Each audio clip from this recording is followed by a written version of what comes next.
और जितने जितने बजे बताओगे उतने बजे उसको कर दिया जाएगा, राइट? Is it clear? किसी को कोई डाउट हो तो बताओ इस वाली बात में।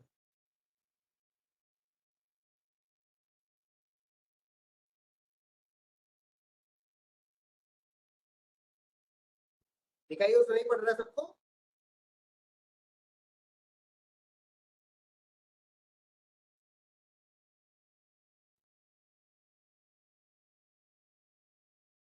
शाश्वत त्रिपाठी, आपको दिखाई पड़ रहा है? Yes sir. बहुत बढ़िया।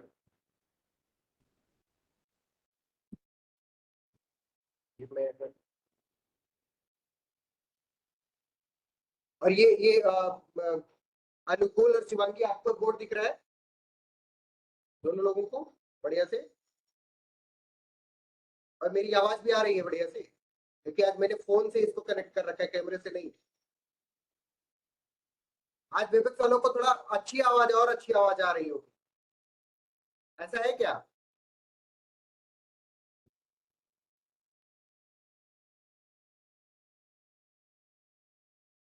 क्योंकि आज कैमरे का जो इनबिल्ट वो है, उसमें इनबिल्ट वो है, क्या कहते हैं उसको, माइक्रोफोन कुछ, वो आज काम कर रहा है।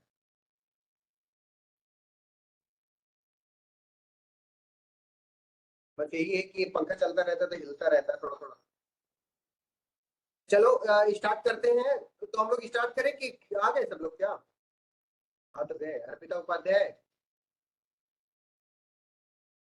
Arpita Upadhyay, yes sir. समझ समझ आता है क्लास में कुछ? सर आता है। बहुत बढ़िया। नहीं आएगा तो पूछ लेना, ठीक है? जी सर। फिर मानने की जरूरत नहीं है। और टेस्ट दे रही हो अर्पिता, कल की नहीं दे रही हो? सर कोशिश करेंगे। कोशिश नहीं करना है, कंपलसरी है, देना ही है। कोशिश क्या होता है? जरूर सर, जरूर। हाँ हाँ हाँ। कोशिश किसी नहीं करना है, देना ही देना है, ये कंपलसरी है सबके लिए। जो लोग सोच रहे हो कोशिश करेंगे, वो आज जाकर के पहले ही पैरासीटामोल खा लें, ताकि कल तबीयत ना खराब हो जाए, ठीक है? चलो स्टार्ट करते हैं हम लोग।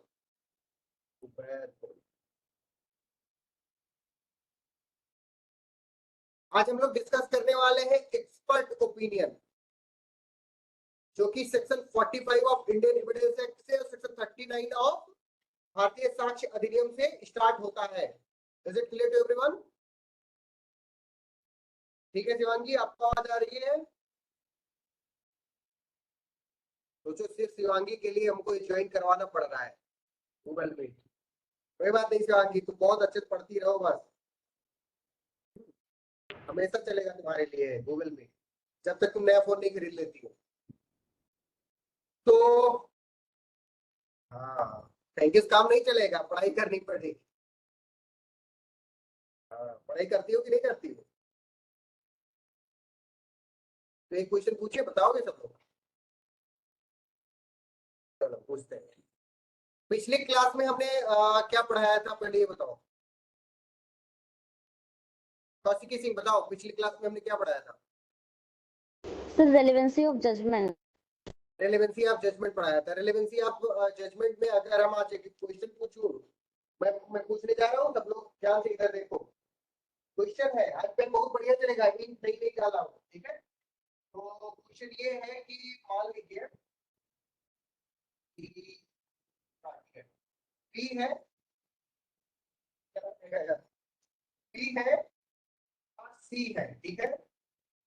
पी एंड सी दिख रहा है सबको? शिवाजी आपको दिख रहा है? अनुकूल आपको दिख रहा है? सेक्शन नहीं करा रहे, अभी तो क्वेश्चन पूछ रहे हैं जो पिछली क्लास में हमने पढ़ाया था, उससे रिलेटेड क्वेश्चन पूछ रहे हैं। वो ध्यान से सुनो। पहली चीज बेटा कि एक बी है, बी मान लीजिए कि एक मेल है। क्या है? मेल है। सी क्या है? फीमेल है, ठीक है? बी और सी के बीच में क्या चल रहा है, कोई मान लो रिलेशनशिप चल रही है, क्या चल रही है, रिलेशनशिप। अब क्या होता है, ए आता है, ए केस फाइल करता है किसके खिलाफ, बी के खिलाफ। किसके खिलाफ, क्योंकि मेल कौन है, मेल बी है, तो बी के खिलाफ और फाइल, और ए भी क्या है, ए भी मेल है। ए फाइल करता है केस बी के खिलाफ और कहता है कि ए मेरी वाइफ सी के साथ एडल्ट्री कर रहा है, एडल्ट्री, एडल्ट्री। क्या कहा ए ने सूट में,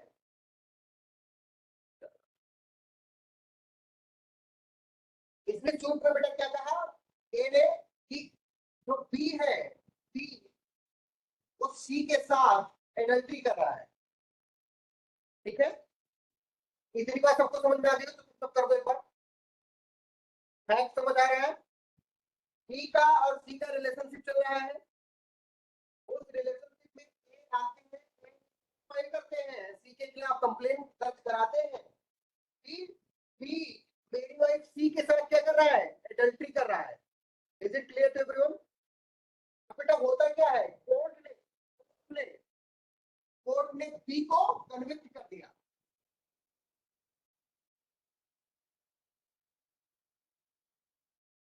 कोर्ट है, कोर्ट है convicted B for adultery।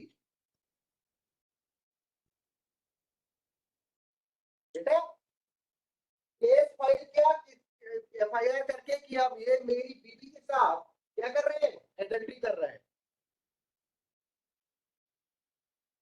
ठीक है, और फिर क्या हुआ, कोर्ट ने जजमेंट में पास किया, उस जजमेंट में कोर्ट ने बोला कि हाँ बी एडल्ट्री कर रहा है सी के साथ।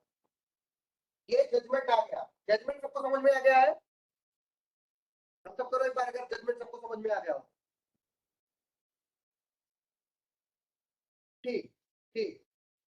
अब कुछ दिन के बाद बेटा क्या होता है कि सी डी के साथ भाग जाती है।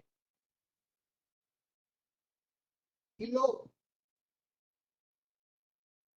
बहुत ध्यान से सुनो सब लोग, ये जहां पे इनका ऐसे रिलेशनशिप चुपके चुपके चल रहा था, फिर इनके सो कॉल्ड मतलब अभी ये नहीं पता कि हस्बैंड है कि नहीं है, लेकिन इन्होंने बेटा क्या की, केस फाइल किया मेल के ऊपर, जो मेल पर्सन था, और कहा कि ये मेरी वाइफ सी के साथ एडल्ट्री कर रहा है। कोर्ट ने कन्विक्टेड, कोर्ट ने क्या कर दिया बेटा, उसको कन्विक्ट कर दिया, कोर्ट ने क्या कर दिया, कन्विक्ट कर दिया है। अब क्या हुआ, ये 2 साल की मान लो इसको सजा हो गई, 2 साल की बी को सजा हो गई। 2 साल बाद जब वो लौटा और फिर बी सी से मिलने के लिए गया, तो सी ने कहा चलो भाग चलते हैं, और दोनों क्या हुए, इलोप कर गए, निकल गए। ठीक है, घर से भाग के फिर बी चैलेंज करता है, अगला अगला ये फिर कूदते कूदते आए, कह के तो मेरी बीवी भगा ले गया। अब जैसे ही इन्होंने आया तो बी क्या करता है, बी क्लेम करता है कि C is not the wife of ए।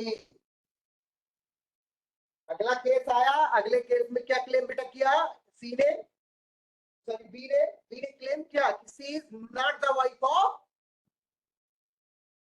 ए। अब ये बताओ कि क्या ये वाला जजमेंट, क्या ये वाला जो जजमेंट था, ये पहला केस, ये दूसरा केस है, सेम लोग हैं, वही 3 लोग, वही सी वही बी वही बी, वही ये। अब कोई ये बताओ, कोई ये नहीं, एक एक लोग पहले हैंड रेज करे जो पहले नंबर पर बताना चाहता हो। ये बताओ कि क्या ये वाला जजमेंट, क्या ये वाला बेटा जजमेंट इस वाले उसमें रिलेवेंट होगा कि नहीं होगा, कौन बताएगा सबसे नंबर 1 पे। अरे हैंड रेज कर भाई।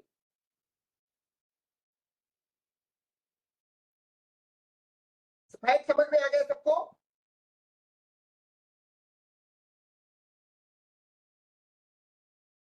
कोई नहीं बताओगे, कोई नहीं बताओगे, बेइज्जती करा दो हमारी, बेइज्जती करा दो। रेलेवेंट नहीं है सर, क्या रेलेवेंट नहीं है, इररेलेवेंट है। क्या है रेलेवेंट? नहीं है, नहीं। हाँ, क्यों रेलेवेंट नहीं होगा?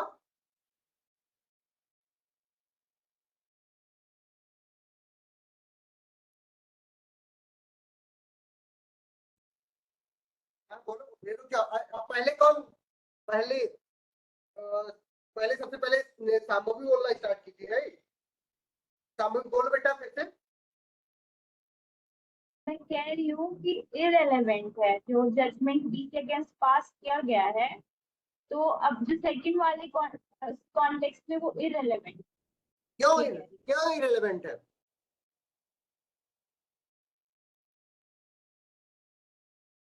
रुक सर जाओ क्योंकि निहारिका, इसमें जो पार्टी है वो हस्बैंड तो है नहीं उसका, जो बी है वो सॉरी ए ने केस फाइल किया था, वो हस्बैंड नहीं है, बी हस्बैंड है। और जो सेक्शन 41 में हम लोगों ने पढ़ा था कि मैट्रिमोनियल केसेस रहे उसमें अगर कन्फर करता है, कोर्ट डिक्लेयर करता है, टेक अवे करता है कोई लीगल कैरेक्टर या फिर कुछ वैसा, तो इसमें तो ऐसा कुछ हो नहीं रहा है शायद इसलिए। तो ये मतलब क्या इरेलेवेंट होगा, लेकिन ये जो रीजनिंग बता रही हो वो रीजनिंग एक बार करो फिर से बेटा, बताओ बेटा कौशिकी।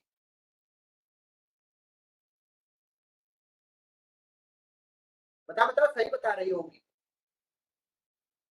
अच्छा, वो प्रीवियस जजमेंट इस वाले जजमेंट में रेलेवेंट नहीं होगा, उसको एज ए एविडेंस हम नहीं प्रूव कर सकते हैं ठीक, दूसरे वाले relevant केस नहीं में। कर सकते, बट क्यों नहीं कर सकते, ये रीजन होता है, अब बताओ क्यों नहीं कर सकते? क्योंकि ये जो केस है वो सॉरी सर, थोड़ा सा आप साइड हटिए, मुझे देखना है। यहाँ पे ए लिखा है सर, यहाँ पे सी का हस्बैंड बी है, अगर बी केस फाइल करता है और कोर्ट डिक्लेयर करता, सी का क्योंकि हस्बैंड यहाँ पे कौन है? सी का हस्बैंड कौन है? सी ऊपर आपने लिखा है ना, बी और सी में रिलेशनशिप है ऊपर, सबसे ऊपर। तो बेटा समझ ही नहीं पाई, फैक्ट ही नहीं समझ पाई इसका मतलब। सर हाँ सोनाक्षी बोलो।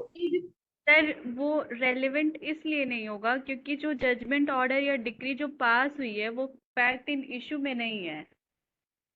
ओके, सर सेक्शन 43 में सर आपने दो कंडीशन बताई थी ना कि वो इररेलेवेंट होने का क्या दो कंडीशन है। तो पहला ये था कि जो पहले वाले जजमेंट में जो जजमेंट ऑर्डर डिग्री पास हुई है वो फैक्ट इन इशू होना चाहिए, तो ऐसा कुछ तो है नहीं। और दूसरा ये है कि वो किसी और इस एक्ट के किसी और प्रोविजन में रेलेवेंट हो, तो ऐसा भी नहीं है, तो इसलिए वो इररेलेवेंट होगा। और सेक्शन 44 के अकॉर्डिंग अगर हम लोग देखें तो वो इररेलेवेंट जो कंडीशन है दो कि कब इररेलेवेंट होगा, तो उसको भी वो फुलफिल नहीं कर रहा है। ठीक है। हाँ निहारिका निगम, अब आप बताओ, आप क्या कहना चाह रही थी? सर मैं ये कहना चाह रही थी कि जैसे जब हम लोग इसको बोलते हैं कि it is res judicata of evidence act, तो सर जब हम लोग रेस जुडिकाटा की बात करते हैं तो सर उसमें हमारा सब्जेक्ट मैटर सेम होना चाहिए। यहाँ पे सर सब्जेक्ट मैटर या जो हम लोग फैक्ट्स कह रहे हैं ये डिफरेंट है। बेटा पहले में बेटा बेटा, एडल्ट्री। एक सेकेंड एक सेकेंड एक सेकेंड, वो सिर्फ रेजुडिकाटा सिर्फ सेक्शन 40 को कहते हैं। Yes sir. सर हाँ, मतलब मगर मेरा ये मतलब है कि यहाँ पे ये इररेलेवेंट इसलिए होगा क्योंकि first of all sir facts ही थोड़े डिफरेंट है। पहले में एडल्ट्री की बात की जा रही है, लेकिन सेकंड वाले केस में सी एलोप्ड विद बी। तो सर ये पूरे फैक्ट से डिफरेंट है, इसलिए जो फर्स्ट वाला जजमेंट है वो सेकंड वाले पे अप्लाई नहीं होगा। एक एंड बार मैं फैक्ट फिर से समझाता हूँ सबको, फिर से ध्यान से सुनो यार, सब लोग समझ नहीं पाए हो, ऐसे थोड़ी लोग, फिर से समझो ध्यान से, बहुत ध्यान से सुनो, बहुत इंपॉर्टेंट है। प्रीलिम्स में लाखों बार पूछा गया है, प्रीलिम्स में लाखों बार पूछा गया है, बहुत इंपॉर्टेंट है। कंफ्यूज हो जाओगे, आंसर गलत करके चल आओगे, ठीक है, बहुत ध्यान से सुनो।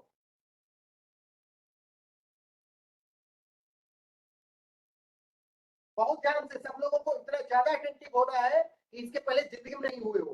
तो क्या करता है, ये पी लिख देता हूँ। मेल मतलब पुरुष, एक फीमेल है, फीमेल मतलब महिला।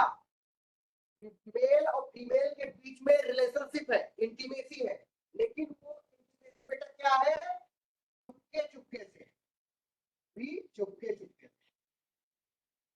Is it clear? क्या होता है, तो पता लगता है इनके और इनके बीच में रिलेशनशिप है। एक किसके खिलाफ, जैसे मैं इसको अलग से लिख देता हूं, मैं लिखता हूं, ध्यान से सब लोग देखो, file the case of adultery against B,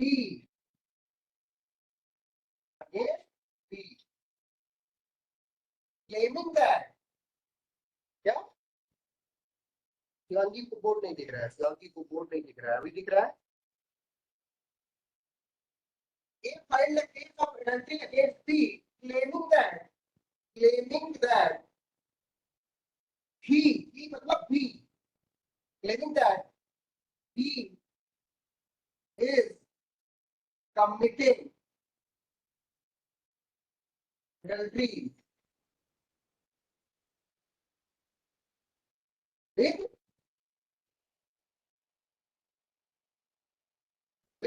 C.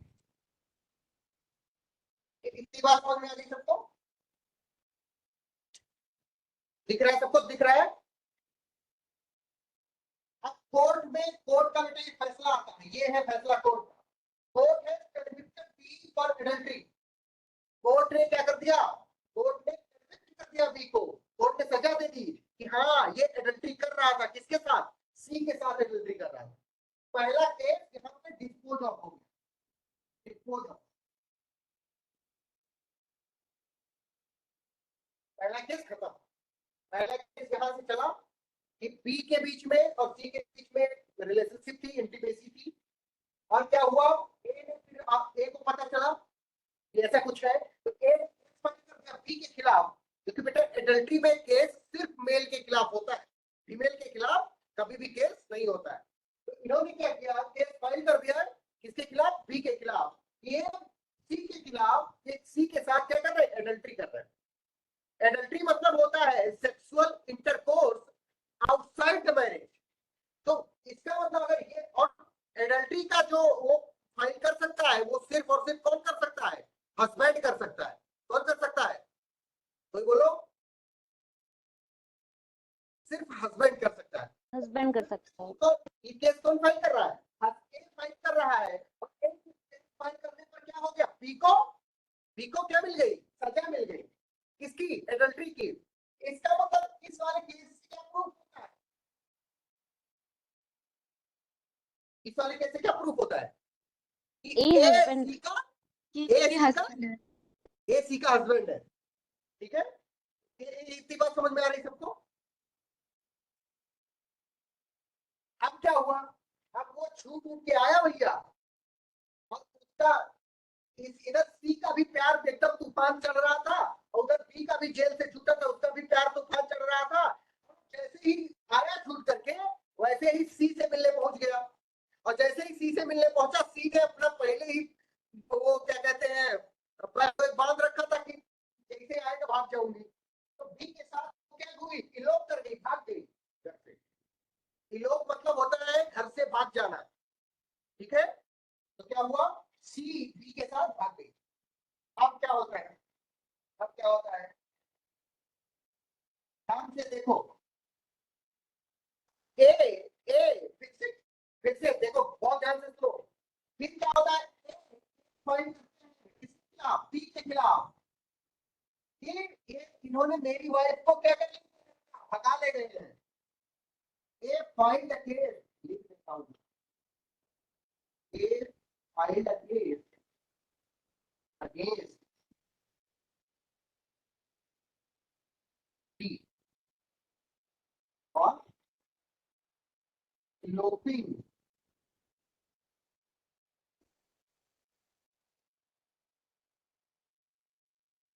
अब बेटा क्या हुआ, अब क्या हुआ, इस केस में, इस केस में बी क्या क्लेम करता है, बी और सी दोनों, बी और C and B claimed that,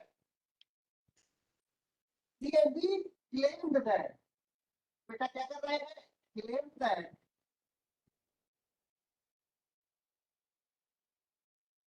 इन्होंने क्या क्लेम किया, सी not the wife of A. अब क्वेश्चन है, अब क्वेश्चन आया कोर्ट के सामने, अब कोर्ट के सामने बेटा क्वेश्चन आया कि क्या ये वाला जो जजमेंट था, जजमेंट नंबर 1, ये केस तो यहाँ से जजमेंट नंबर फैक्ट नंबर 2 शुरू होगा ना, दिख रहा है सबको? गूगल मीट दिख रहा है आप लोगों को? बहुत बढ़िया बेटा। क्वेश्चन आया कि क्या ये वाला जो जजमेंट था, क्या ये सेकंड वाले इसमें रिलेवेंट है कि नहीं है? अब बताओ, अब बताओ कौन सी की? सर रेलेवेंट नहीं होगा, इसलिए नहीं होगा क्योंकि वैसे तो है ये मैट्रिमोनियल केस, लेकिन इसमें कोर्ट ने कन्फर नहीं किया, डिक्लेयर या फिर टेक अवे नहीं किया कोई लीगल कैरेक्टर। अगर 2 साल की जेल हुई थी, अगर यहाँ पे ऐसा कुछ होता कि डाइवोर्स हो जाता है फिर ऐसा कुछ, शायद तब रेलेवेंट होता, क्योंकि बहुत मुझे ये बढ़िया। लग रहा है कि और कोई? Yes sir. और कोई? सर मैं ये कह रही हूँ कि जो सेक्शन 43 है उसमें ये बोला है कि जो सेक्शन 40 या 41, 42 में जो जो जजमेंट ऑर्डर डिग्री पास किया है उसके अलावा जो भी चीजें होंगी वो इररिलेवेंट होगा। तो इसमें सेक्शन 41 वाला जो है, सेक्शन 41 वाला है, उसमें इस तरीके से डिक्लेयर किया गया है एडल्ट्री का, जो कि एक मैरिज में ही वो आता है, जैसे कि हिंदू लॉ में भी है वो सेक्शन 10 में जो टीचर सेपरेशन का वो कॉज भी होता है। तो वो उसमें डिक्लेयर किया गया है स्टेटस ऑफ द पर्सन की उसने अडल्ट्री की है। और उसके बाद से ये अलग इररिलेवेंट इसलिए है क्योंकि सेक्शन 43 में आ जाता है फैक्ट इशू वाले में, जहाँ पे एक इंसान असर्ट करेगा और एक इंसान डिनाई करेगा इस फैक्ट को कि एक मतलब वो वाइफ है और वाइफ नहीं। मुझे ये तो क्या हुआ? मतलब तुम्हारे कहने का मतलब क्या है? रिलेवेंट है कि इररिलेवेंट है? इररिलेवेंट है। इररिलेवेंट, ठीक है। और कोई? और कोई?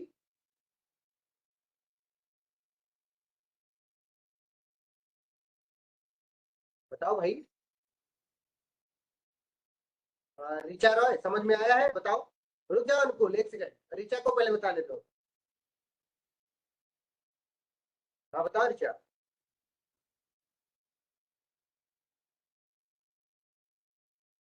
अच्छा, तुम्हारे हिसाब से रिलेवेंट होगा, ठीक है। अनुकूल, अब तुम बताओ।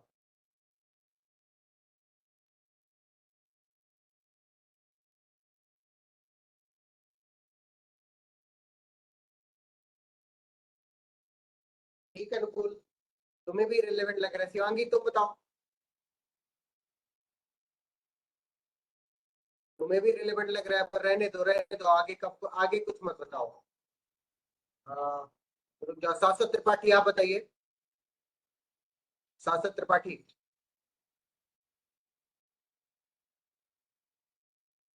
रोहित मिश्रा को लग रहा है रिलेवेंट होगा, ठीक है। शाश्वत त्रिपाठी आप बताइए। सर मैं लास्ट क्लास में था ही नहीं। अच्छा, तुम लास्ट क्लास में नहीं थे, तुमने वीडियो भी नहीं देखी? वीडियो देखी थी सर, स्टार्ट की थी आईपीसी की सर, भेज दी कल। एक्चुअली मेरी तबीयत सही नहीं है तो मैं आईपीसी की भी 2 दिन की क्लास नहीं कर पाया था, तो मैं उनकी वीडियो देख रहा था आज। अच्छा अच्छा, चलो ठीक है, कोई बात नहीं। उबैद, उबैद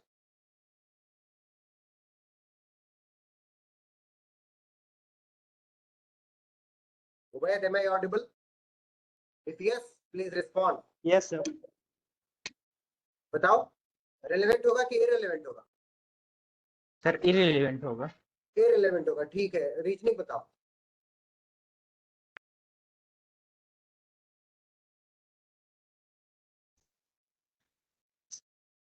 सर बताओ, एक मिनट, थोड़ा सा कुछ कह रहे हो? बोर्ड से साइड हो जाइए, बता देते हैं। अच्छा, हम साइड होंगे तब बताओ। बताओ, हो गया मैं साइड?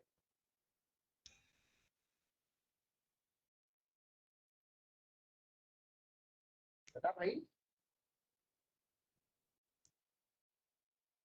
बेटा तुम, उबैद ये बताओ, तुम सुनते भी हो क्लास में? Yes sir. सर सुनते हो तो एक्चुअल में थोड़ा सा बाहर था इसलिए बहुत ध्यान नहीं दे पाया। कब कब बाहर थे तुम? अभी अभी सर।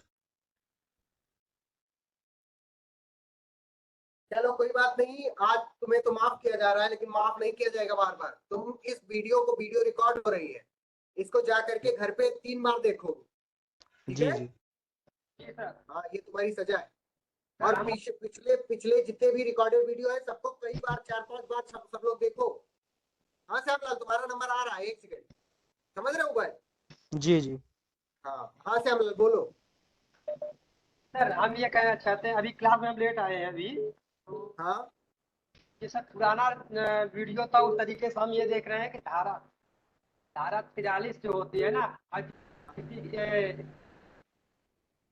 ठीक ठीक, धारा 43 की, हाँ आगे बोलो। जिस धारा 43 में जो है ना, जो उसमें दिया गया है विभिन्न निर्णय जो होते हैं 41 और 40, 41, 43 जो है प्रोबेट वसीयत वगैरह में, वो सर में सर ये इनरिलेवेंट जो पहला वाला हुआ था ना। हाँ तो हाँ तो सर इसमें जो सेकेंड हुआ है सर, उसमें सर कॉलिंग आ रहा है थोड़ा सा। कंक्लूजन बता दो, एक लाइन में तुम कंक्लूजन बता दो। इररिलेवेंट सर इररिलेवेंट होगा, इसमें जो आदेश इररिलेवेंट होगा। क्या क्या क्या क्या कह रहे हो? सेकंड सेंटेंस क्या बोला? सर इररिलेवेंट होगा, थोड़ा दिक्कत हो रहा है नेटवर्क में। ठीक ठीक ठीक, इररिलेवेंट होगा।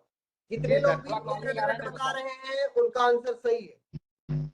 जितने लोग इररिलेवेंट बता रहे हैं उनका आंसर सही है, पहली चीज। दूसरी चीज, जितने लोगों ने भी रीजनिंग बताई है उनकी रीजनिंग भी सही है। तीसरी चीज, सबसे आसान रीजनिंग जान लो कि 4 चीजें मैंने बताई थी, 4 चीजें मैंने बताई थी। क्या था? Probate, probate. दूसरा क्या बताया था? एडमिनिस्ट्रेटिव। तीसरा क्या बताया था? तीसरा क्या बताया था? मैट्रिमोनी। चौथा क्या बताया था? इंसॉल्वेंसी। बेटा ये जो केस है, ये वाला पहला केस, ये क्रिमिनल का है, ये मैट्रिमोनी का केस ही नहीं है।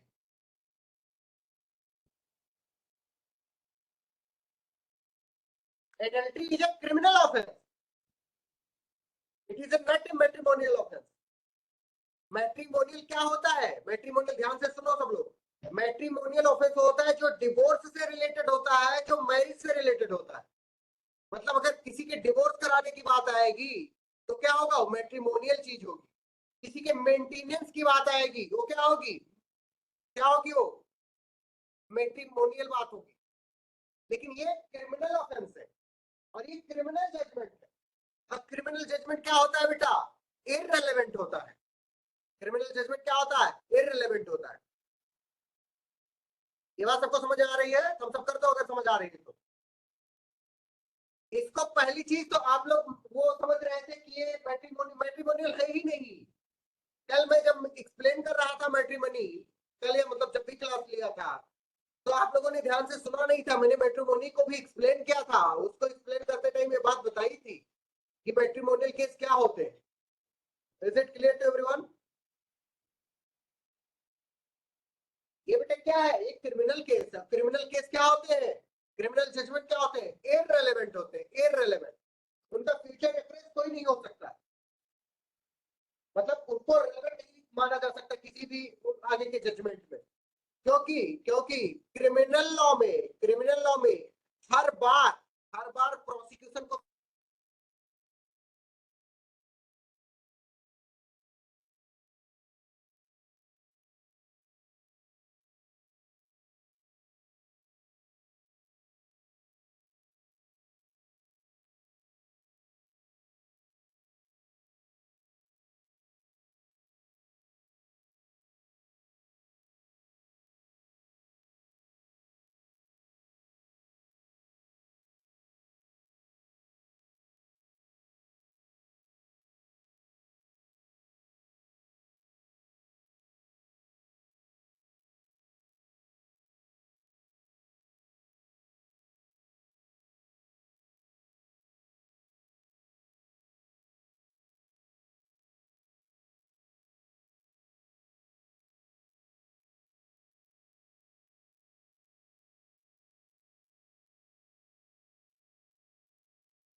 Am I audible?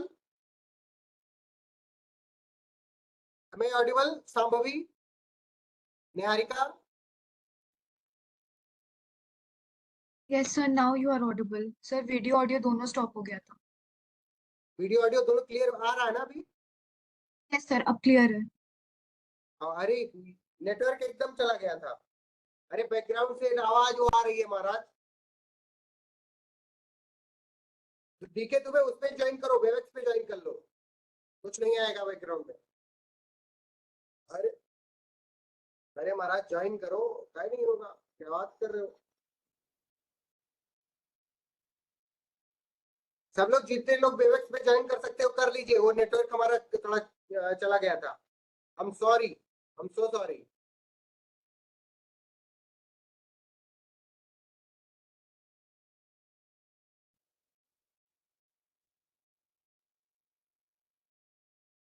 ये बताओ सबको ये वाली बात समझ में आ गई है? बहुत बढ़िया, श्यामलाल पटेल समझ गए हैं, सांभवी मिश्रा समझ गई हैं। सांभवी मिश्रा आवाज आ रही है मेरी? रोहित मिश्रा को भी समझ आ गया, शाश्वत त्रिपाठी को भी समझ आ गया होगा शायद। शाश्वत समझ में आया? जी सर, समझ में आया। हाँ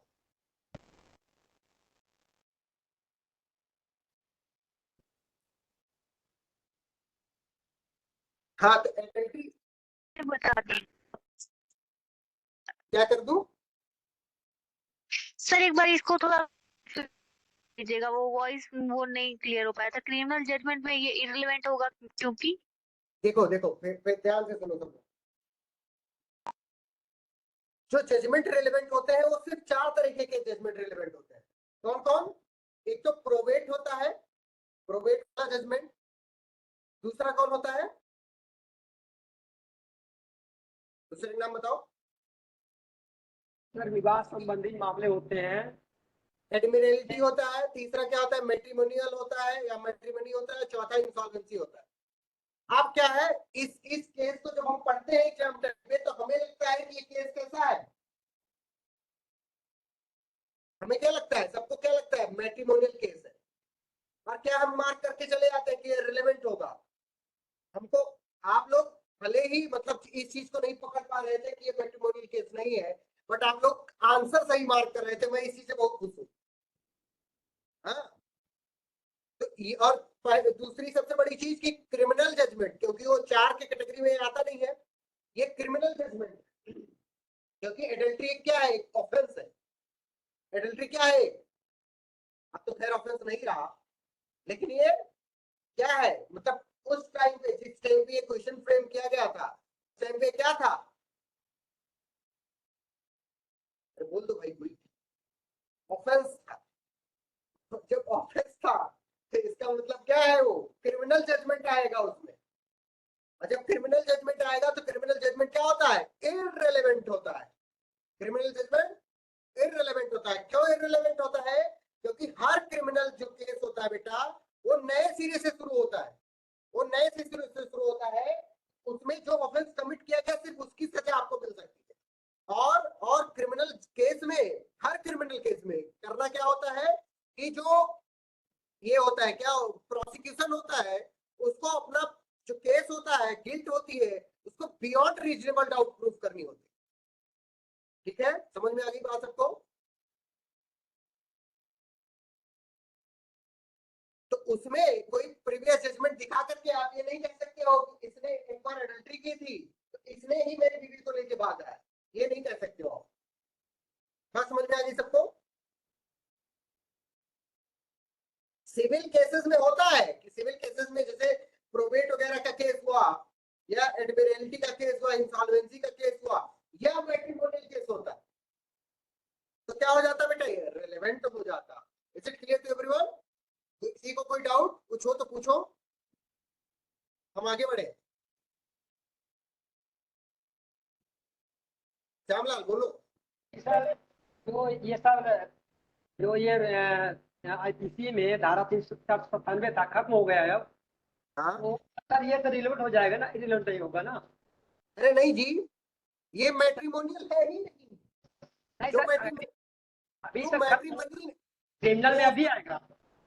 अभी भी क्रिमिनल में ही आएगा वो, भले ही वो उसको हटाया नहीं गया, भले ही उसको क्रिमिनल ऑफेंस नहीं, मतलब उसके लिए सजा नहीं मिलेगी, लेकिन अभी भी वो ग्राउंड ऑफ डिवोर्स है। वो सर क्रिमिनल तो होगा ही केस। वो क्रिमिनल हो, क्योंकि अभी भी क्रिमिनल प्रोविजन में दिया हुआ है। जी सर, जी जी सर, वही बोलने हमारी बात समझ। जी सर, कॉलिंग आ गई थी, फोन आ गया था, इसलिए दिक्कत हो गया नेटवर्क हमारे। अच्छा ठीक है, कोई बात नहीं बताते पूरा। तो अभी बात सबको समझ में आ गई है, किसी को कोई दिक्कत?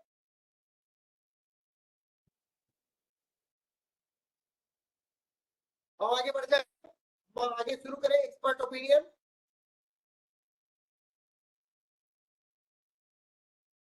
क्या बता दूं? क्या आप कह रही हो सुचिता?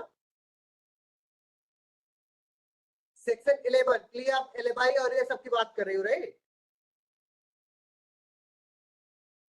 बेटा देखो, वो ये कहने की कोशिश कर रहा है, वो ये कहने की कोशिश कर रहा है कि कोई चीज जो कि इररिलेवेंट है, क्या है? इररिलेवेंट मतलब होता है कि जिसका उस केस से कोई लेना देना नहीं, फिर भी वो तब रिलेवेंट हो जाएगा जब वो किसी चीज को क्या करे, उसकी होने की प्रोबेबिलिटी को या तो बहुत पक्का कर दे, या तो उसकी होने की प्रोबेबिलिटी को तो खत्म कर दे। जैसे एग्जांपल से समझो, सुचिता से तो नहीं हो, बहुत ध्यान से सुनना।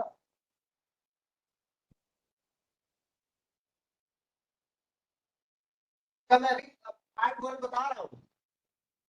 जैसे जैसे बेटा मान लो तुम्हारे ऊपर चार्ज लगाया गया, तो चेतन सिंह के ऊपर चार्ज लगाया गया कि इन्होंने कहाँ पे मर्डर किया, मान लो इन्होंने मर्डर किया, कहाँ से मर्डर करा दो, तो मान लो जयपुर में, जयपुर। चेतन सिंह ने क्या किया?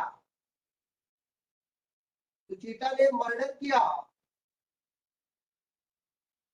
जयपुर में। किसका मर्डर किया? शिवांगी का मर्डर किया।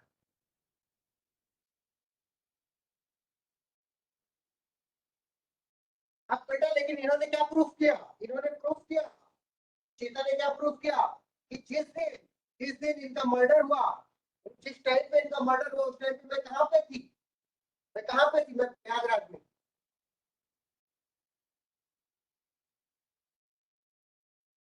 इन्होंने प्रूफ कर दिया, सुचिता सिंह ने प्रूफ कर दिया क्या कि जिस टाइम पे जयपुर में शिवांगी का मर्डर हुआ, जिसके लिए मैं क्या हूँ, अक्यूज्ड हूँ, उस टाइम पे मैं कहाँ पे थी? मैं प्रयागराज में। ये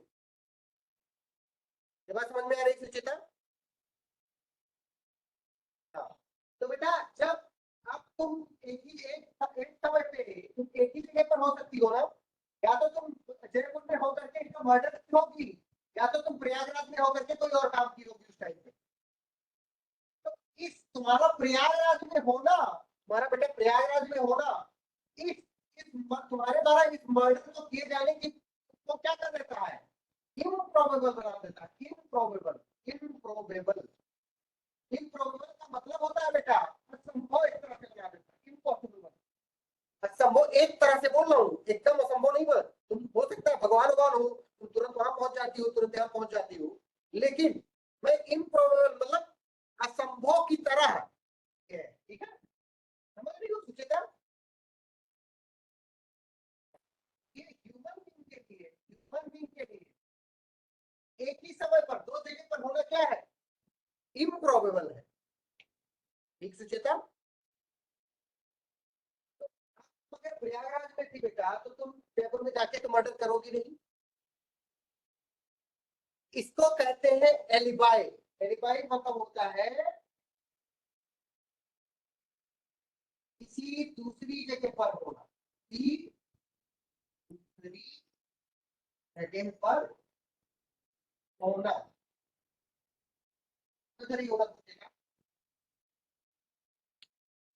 अब तुमने इस एलिबाई का क्या लिया? प्ली लिया। प्ली मतलब होता है तुमने इस चीज का डिफेंस लिया। प्ली ऑफ एलिबाई कहते हैं। क्या कहते हैं इसको? Plea of alibi. Is it clear to everyone? मुझे समझ आ रहा है अभी? तो ये चीज हो गई। अब तुमने जैसे ही बेटा ये कहा कि मैं प्रयागराज में थी और तुमने इसका कोई एविडेंस दिया, मान लो तुमने यहाँ पे 12:56 का क्या दिया, 12:56 का तुमने पोस्ट ऑफिस से वो दिखाया कि तुम 12:56 पर स्टैंप लगाया और पोस्ट में तुमने कुछ जमा किया, लेटर जमा किया। कहाँ पे? प्रयागराज पे। प्रयागराज का स्टैंप उस पे लगा हुआ है। सुचेता समझ रही हो?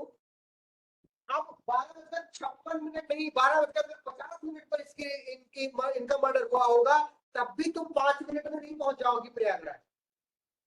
इसका मतलब ये हाईली इम्प्रॉबेबल है। इसका मतलब तुमने इनका मर्डर, लेकिन अगर ऐसे अलग अलग देखा जाता है, इनका मर्डर सुचेता ने किया है, तो तुम्हारा प्रयागराज में होने न होने से कोई फर्क पड़ता था कि तुम कहाँ पे थी। लेकिन इस केस में रिलेवेंट हो गया, तो उसमें कहता है, उसमें सेक्शन 11 कहता है कि the fact which is otherwise क्या irrelevant becomes relevant when it is inconsistent. वो क्या इनकंसिस्टेंट हो गया, क्या हाईली प्रोबेबल है इम्प्रोबेबल बना दिया। अब इसने क्या हाईली इम्प्रोबेबल बना दिया तुम्हारे उस चीज को। समझ आ रही है सुचेता बात ये वाली? हाँ। अब दूसरी चीज कहता है क्या कह रही हो सुचेता? हाँ, इसी चीज पर एक केस है, सेम चीज पे, Dudhnath Pandey versus state of UP. तो किसका केस है? दूधनाथ पांडे वर्सेस, और उसमें सेम हुआ था कि उसके ऊपर केस लगा कि उसने मर्डर किया, फिर बाद में ऐसा प्रूफ हुआ कि नहीं वो नहीं किया। ठीक है। और फिर दूसरी चीज बेटा, अगर कोई लेडी है, उसमें 4-5 चीजें होती, कौन बताएगा? बताओ 5 ग्राउंड कौन कौन उसमें होते हैं?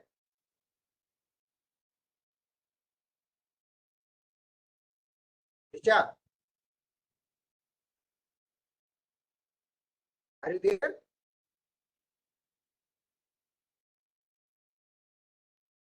सोनाक्षी,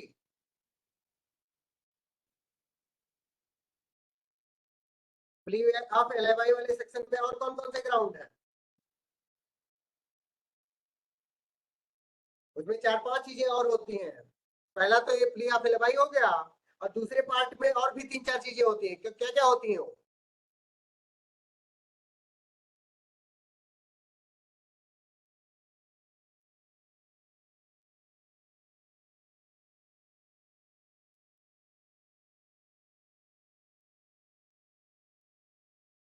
समझ रही हो सुचिता?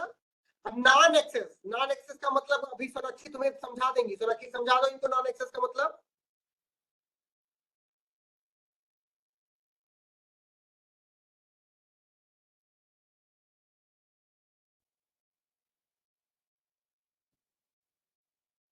नहीं, एक सेकंड, ठीक है। तुम रिवाइज नहीं की हो, कैसे कल टेस्ट दोगी बेटा?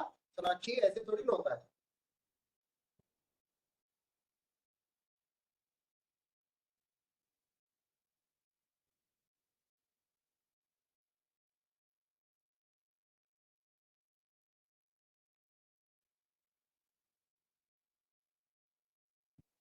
हाँ हाँ, है बिल्कुल है, बिल्कुल। तो सुचेता अभी तुम्हें समझ में आ गया सेक्शन 11? कोई और चीज पूछना हो तो बताओ।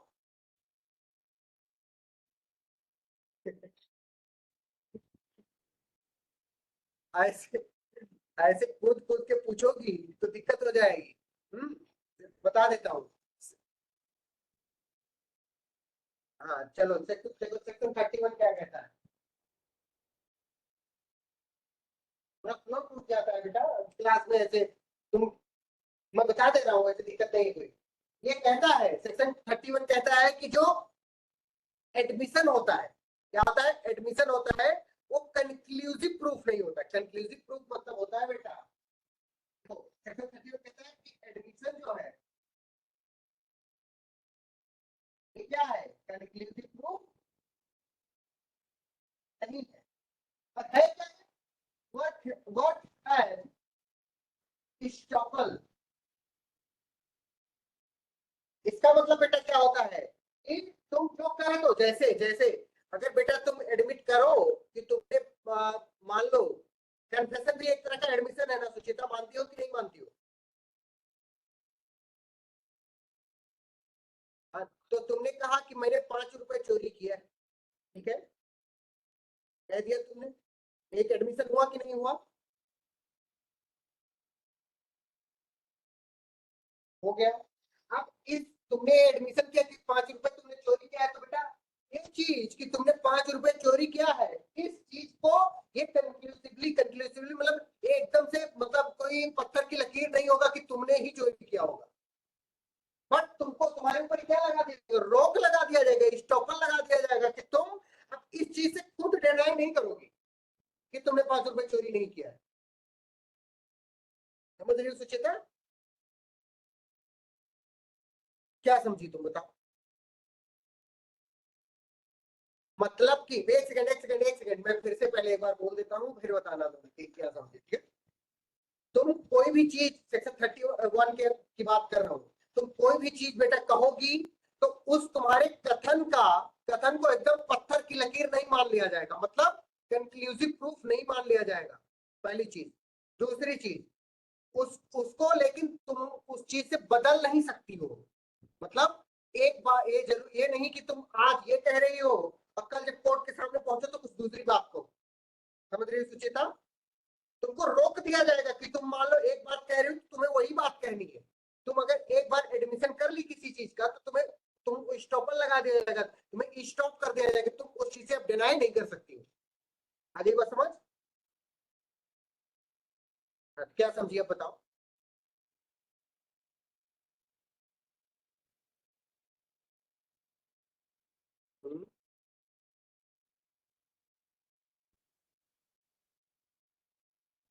हाँ, लेकिन वो कंक्लूसिव प्रूफ नहीं है कि मतलब ये जरूरी नहीं है कि तुमने कोई बात कही है तो मतलब सत्य ही है, ठीक है? वो जरूरी नहीं कि सत्य ही है, ठीक है? अब समझ आ गई बात? अभी भी नहीं है? और कोई चीज, किसी और को कुछ पूछना है?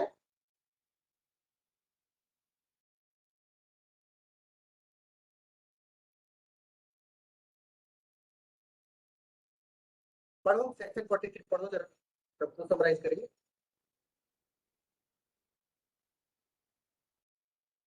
हाँ पढ़ो पढ़ो, जजमेंट।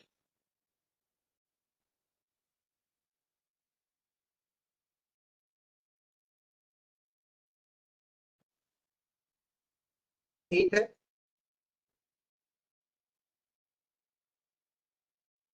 अब इसका मतलब देखो, इसका बेटा बस ठीक है, ध्यान से सुनो सुनाची। जैसे अब मैंने अभी तुमको किस केस का एग्जांपल दिया था? एडल्ट्री का एग्जांपल दिया था। एडल्ट्री क्या है? क्रिमिनल केस का क्रिमिनल जजमेंट है। ये बात समझ में आ गई सोनाक्षी? इतनी बात, इतनी तक बात समझ आ गई थी ना? अब क्या हुआ? एक केस आया, मान लो कि केस आया, उसमें कौन कौन पार्टी थे? ए थे, बी थी और सी थी, 3 लोग पार्टी थे। ये फीमेल थी और ये दोनों मेल थे। अब क्या हुआ? चौथा व्यक्ति डी आता है, वो कहता है, वो एलर्ज करता है किसको एलर्ज करता है? बी को एलर्ज करता है कि तुमने एडल्ट्री की थी। डी ने बेटा क्या एलर्ज किया सोनाक्षी बोलो। डी ने क्या एडल्ट्री की थी। अब क्या हुआ? बी इस चीज को डिनाई कर रहा है। बी कह रहा है कि बी ने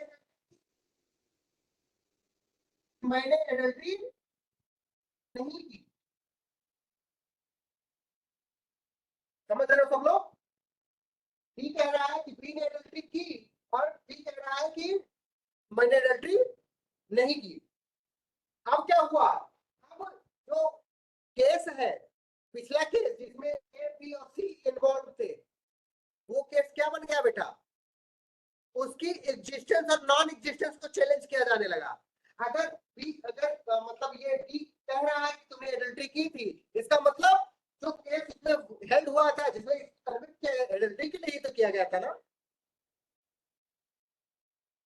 तो वो जजमेंट फैक्ट इशू बन गया। खुद वो खुद जजमेंट है वो रिलेवेंट नहीं है, लेकिन अब जब वो फैक्ट इशू बन गया है तब क्या हो गया? वो ये सेक्शन 43 कह रहा है। मेरी बात सुन अच्छी। कोई और चीज? लेकिन वैसे अदरवाइज जब तक ये नहीं होगा कि एक व्यक्ति उसके एग्जिस्टेंस को एक्सेप्ट करेगा, जैसे डी एक्सेप्ट कर रहा है उसकी एग्जिस्टेंस को, तभी तो कह रहा है ना कि तुमने एडल्ट्री की। अब भी क्या कर रहा है, उसकी एग्जिस्टेंस को बेटा डिनाई कर रहा है। और किसी चीज के एग्जिस्टेंस को एक व्यक्ति एक्सेप्ट करे और दूसरा व्यक्ति डिनाई करे, उसी को तो फैक्ट इशू कहते हैं। तो क्या हो रहा है इसमें? वो क्या बन गया बेटा? फैक्ट इशू बन गया। आई बात सबको समझ में आ रही है? तो सब कर दो।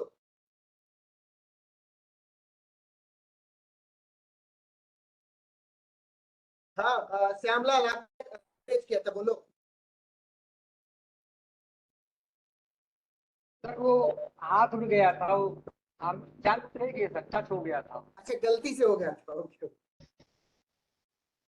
कोई बात नहीं बाबू, गलतियां होती रहती है, बड़े बड़े शहरों में छोटी छोटी गलतियां होती है।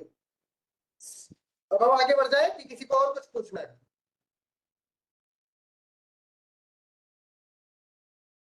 हाँ एक मिनट, मैं कल एग्जाम के बारे में थोड़ा, कल के टेस्ट के बारे में थोड़ा बता देता हूँ, ठीक है?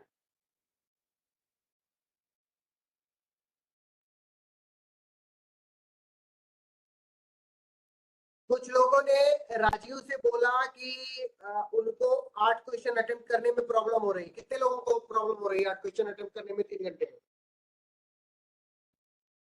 कितने लोगों को प्रॉब्लम हो रही है?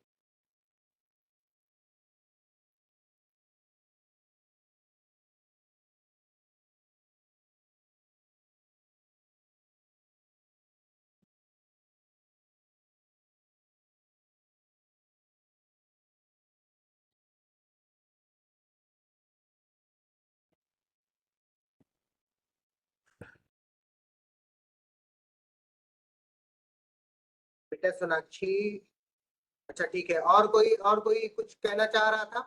सारिका सेन यादव बोलियो, आप क्या बोलना चाह रहे हैं?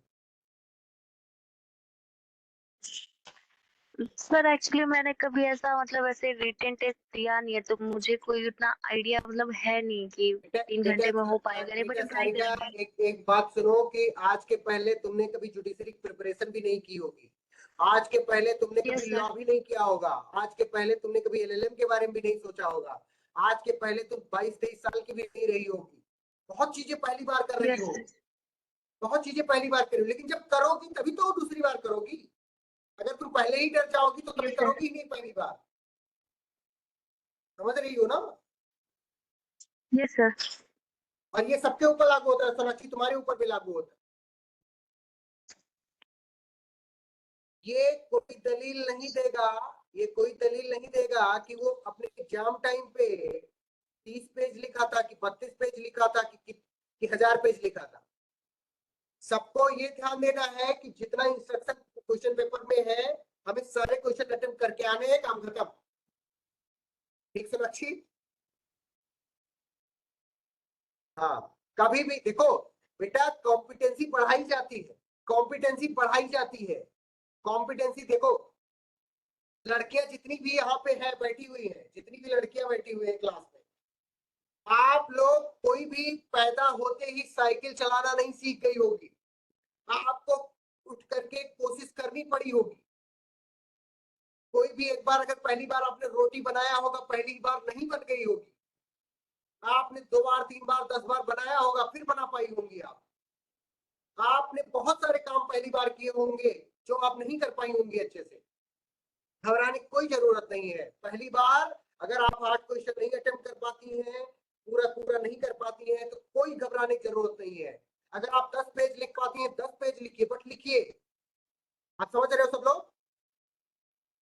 बेटा करोगे तभी तो होगा ना, ऐसे तो होता नहीं है। अगर मैं आज मान लो अगर आप मुझसे कह सकते हो कि मैं कम कर दूं, मैं कम कर दूंगा, मैं कम कर दूंगा, कल के एग्जाम में कम कर दूंगा। लेकिन जिस चीज के लिए आप एस्पायर कर रहे हो बेटा, वो तो कम नहीं करेगा ना। ये करेगा कम? कितने लोगों को लगता है कि कम कर देगा?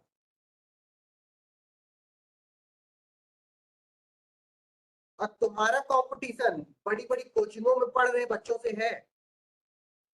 हमारा कंपटीशन सिर्फ इसमें 40-50 लोगों में से नहीं है, सब लोग ध्यान रखना इस बात को, बहुत सीरियस बात बोल रहा हूँ, समझ रहे हो ना सब लोग? हम सब करो अगर ये बात समझ रहे हो तो।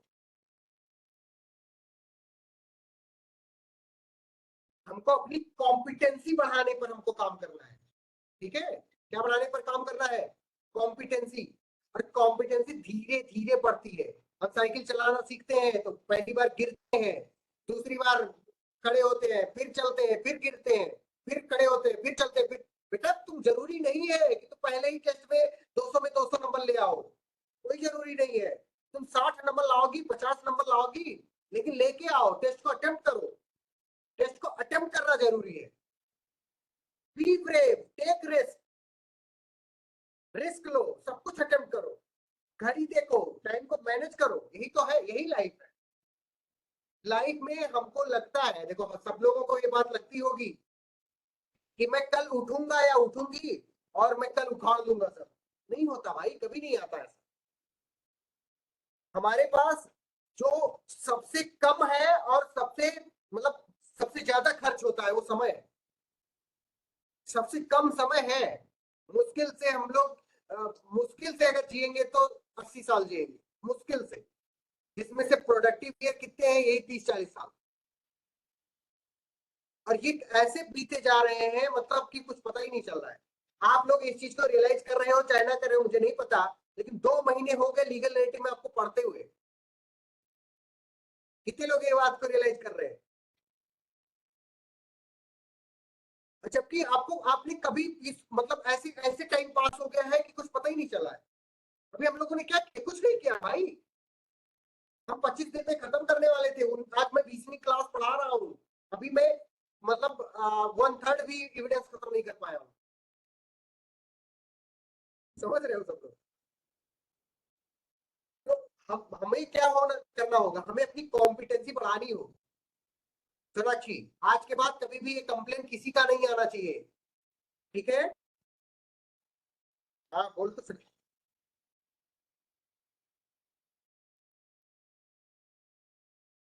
अरे नहीं जी, नहीं, कुछ कुछ भी XYZ कहना ही नहीं है। टेस्ट टेस्ट जो भी मिलेगा टेस्ट पेपर बस सॉल्व कर देना है तुम्हें। अर्जुन बनो, अर्जुन, कि तुम्हें कोई भी लक्ष्य दिया जाएगा उसे तुम भेद दोगी, काम खत्म। ठीक सोनाक्षी? तुम्हें तुम्हें सुनो सुनो एक सेकंड, तुम्हें अपने द्रोणाचार्य पर विश्वास रख करके उनसे क्वेश्चन आंसर नहीं करना है। समझ रही हो? आप कुछ कहना चाहती हो तो कह सकती हो।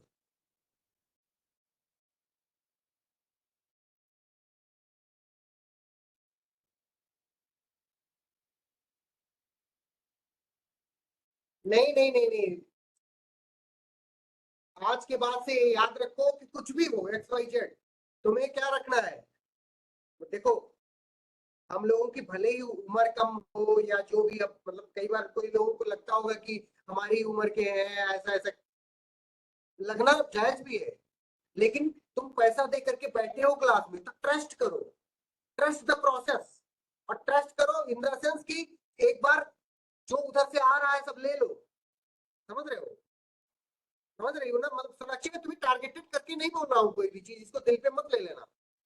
मैं सबके लिए बात बोल रहा हूँ कि आपको विश्वास करना होगा बेटा, समझो सब लोग, विश्वास करना होगा। विश्वास जब हम करते हैं ना, हम बता रहे ऋचा, जब हम विश्वास करते हैं तो हमारे अंदर एक अजीब सी एनर्जी आ जाती है। और वही वही चीज, जैसे जब तक कोई भी व्यक्ति विश्वास नहीं करता है ना, तब तक क्या होता है, उसको लगता है यार क्या ही है, चुतिया बना रहा है। जब बेटा विश्वास कर लेते हो ना, तो आपको लगता है यार नहीं, उसी चीज में आपको एक नई चीज दिखने लगती है। कितने लोगों ने कॉन्स्टिट्यूशन की जैन पांडे पढ़ा हुआ है?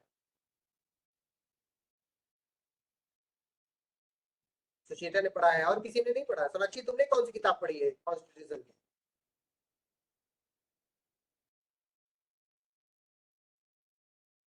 सोनाक्षी, तुमने कौन सी किताब पढ़ी है कॉन्स्टिट्यूशन की? बस खाली पैरेट पढ़ी हो भाई, किताब पढ़ो यार, कॉन्स्टिट्यूशन की पढ़ना चाहिए था तुम्हें। तो देखो, अच्छा ठीक है, बेयर एक्ट मान लो, बेयर एक्ट तो सबने पढ़ा होगा बेटा, वही बेयर एक्ट जब तुम पहली बार पढ़ोगे तो तुम्हें लगेगा क्या ही है यार। अच्छा ठीक है, ये भी मत लो, जब तुम एंट्रेंस एग्जाम की तैयारी कर रहे हो, मान लो BA LLB हो, 12th के बाद वाला जो लोग क्लैट और आईलेट और इन सब की प्रिपरेशन करते हैं, और उनको लगता है कि वो सब कुछ जान रहे हैं, पूरा लॉ जान रहे हैं, कॉन्स्टिट्यूशन में टीचर फंडामेंटल राइट के नाम जान रहे हो तो उनको लगता है पूरा कॉन्स्टिट्यूशन जान रहे हैं। कितने लोग ऐसे लोगों से मिले हो? कोई मिला है ऐसे लोगों से? सारिका सिंह यादव मिली है, और कोई मिला है? रोहित मिश्रा भी मिले हुए हैं, श्याम पटेल भी। भाई ऐसे लोगों का कॉन्फिडेंस अगर तुम देखोगे ना उस टाइम पे, तो उनके सामने तो मतलब बड़े बड़े CGI फेल होते हैं। हाँ?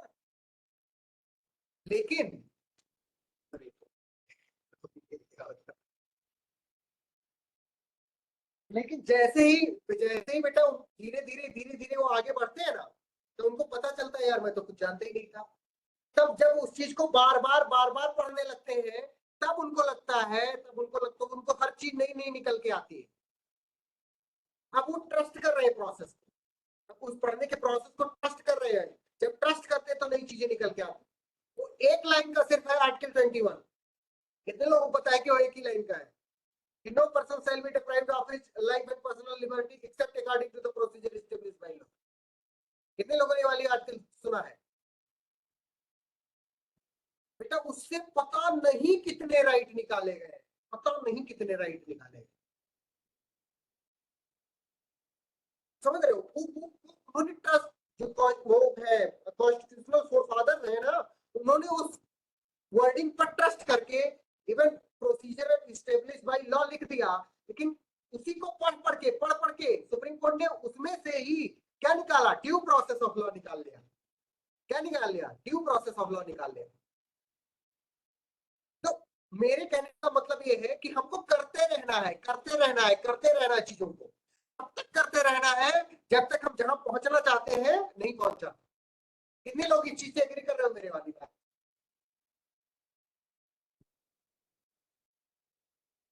श्याम पटेल कर रहे हैं, रोहित मिश्रा एग्री कर रहे हैं, और कोई नहीं एग्री कर रहा है। सुचिता सिंह भी कर रही है, सारिका सेन कर रही है, DK दुबे, साम्राज्य मिश्रा। एक लाइन देखो, मैं एक लाइन बोलता हूं, बहुत ध्यान से, चाहो तो सब लोग लिख लो। जितने लोग लिखना चाहते हैं वो लिख ले, और नहीं लिखना चाहते तो कोई बात नहीं, बट सुन जरूर लो सब लोग ध्यान से। कि मिटा दे अपनी हस्ती को अगर कुछ मर्तबा चाहे, कि दाना खाक में मिलके गुले गुलजार होता है। इसका मतलब बेटा ये होता है कि हमको अपने सारे सुख चैन त्याग करके मेहनत करनी होती है, हमको अपना सुकून छोड़ देना होता है। जो दाना जिसको पेड़ बढ़ना होता है ना बेटा, उसको जमीन में जाना होता है। वो जमीन में, खाक मतलब होता है जमीन, जमीन में जब वो जाता है, उसी मिट्टी में मिल जाता है, तब जाकर के वो बड़ा पेड़ बनता है, नहीं तो कभी बड़ा पेड़ नहीं बन सकता। तो आप जितने भी हमारी क्लास में पढ़ते हो, सब लोग 27-28 लोग डेली क्लास अटेंड करते हो, और 60-62 लोग हो टोटल मिला के, ठीक है? सब लोगों को अपने आप को क्या कर देना है? मिटा देना है। मिटा देना इन द सेंस की फांसी वासी मत लगा लेना कोई, हाँ? मिटा देना इन द सेंस कि अपने आप को झोंक देना उस चीज, ठीक है? सब लोग तैयार हो इस चीज के लिए? तब तक जब तक खुले गुलजार नहीं हो जाता है, जब तक आप पेड़ नहीं बन जाते हो सब लोग, ठीक है? ये बात सब लोग ध्यान रखना। कल के टेस्ट की टाइमिंग 5 बजे से लगा करके 8 बजे तक होगी, टेस्ट की टाइमिंग 8 PM to 8 PM। किसी को अगर टाइम चेंज कराना है तो अभी बोल सकता है, हम तुरंत चेंज कर दे रहे हैं। Yes sir. हाँ ठीक है, बोलो कितना टाइम कर दिया जाए? सर सुबह का टाइम कर दीजिए, 5 बजे से पहले कर दीजिए। कितना बजे कर दे? तो एग्जैक्ट टाइम बताओ, कहे हम बात कर रहे हो। 5 बजे से पहले कर दीजिए सर, पढ़ाने जाना है शाम को। टाइम बताओ यार, एग्जैक्ट टाइम बताओ, कितने बजे करते हैं? 6 4 3 7 2 से कर दीजिए सर, 2 से 5। कितने लोगों को 2 से 5 वाला मंजूर है? या फिर मॉर्निंग में कर दीजिए। 2 से 5 वाला कितने लोगों को मंजूर है? रुक जाओ, पोल कराते हैं। एक सेकंड रुक जाओ, पोल कराते हैं।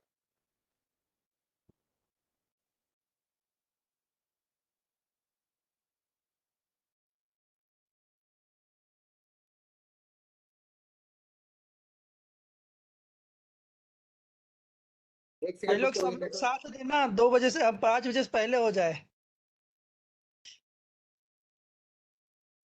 सुबह में करा दें, सुबह में टेस्ट करा दें। यस सर, सुबह में कभी भी। कितने कितने लोग एग्री करते हैं सुबह के टेस्ट के लिए? सांभवी एग्री करती हो कि नहीं करती हो?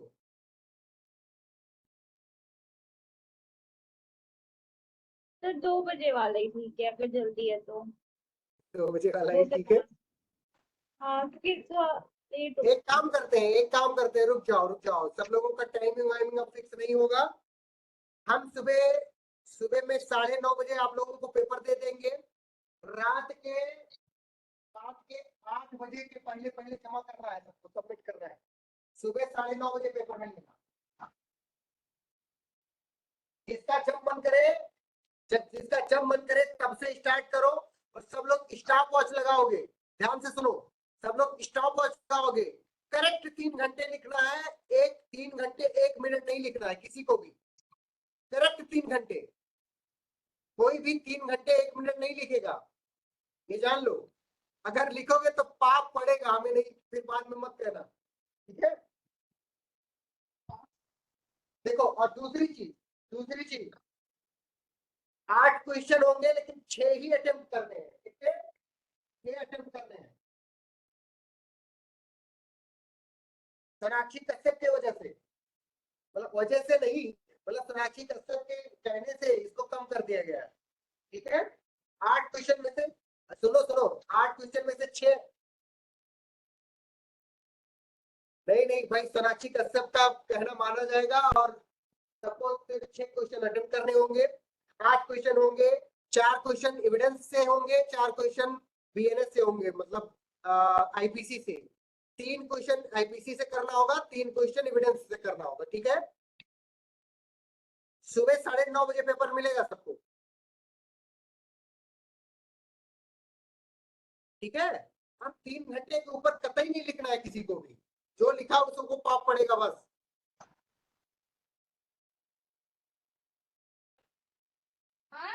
क्लियर है सबको? क्या कह रहे, क्या सोनाक्षी?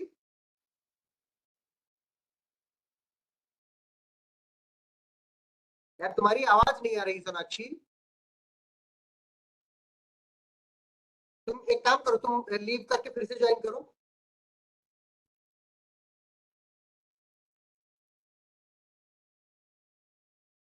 नहीं आ रही बाबू, आपकी आवाज एकदम नहीं आ रही है, मतलब पता नहीं क्या बोल रही है। ऐसा आइकॉन बन के आ रहा है कि आप बोल रही हो, बट आपकी आवाज पहुंच रही है उन तक।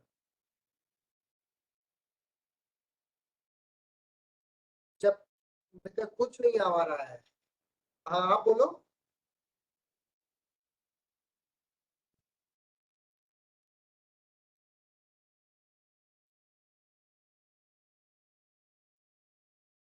हाँ सोनाक्षी, अभी आवाज आई, बोलो।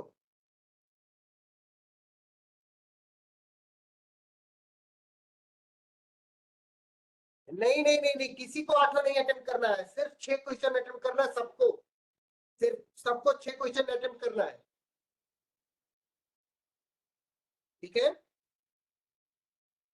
और जो सबसे ज्यादा नंबर लेके आएगा, मतलब जो टॉप करेगा, देखो सब लोग क्लास में हो, अभी बैठे हो, ध्यान से सुन लो। जो टॉप करेगा उसका जीएस बैच में 200 रुपए ज्यादा माफ कर दिया जाएगा, ठीक है? जो इस टेस्ट में टॉप करेगा उसका 200 रुपए का इनाम मिलेगा। कितने रुपए का? भाभी कितने रुपए का इनाम मिलेगा? 200 रुपए का, ठीक है?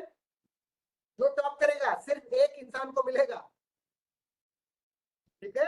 और अगर सब लोग मिलके एकदम, मान लो कि 2800 लोग बराबर नंबर पा जाते हो, तो 2800 लोगों को 200 रुपए मिलेगा, ठीक है?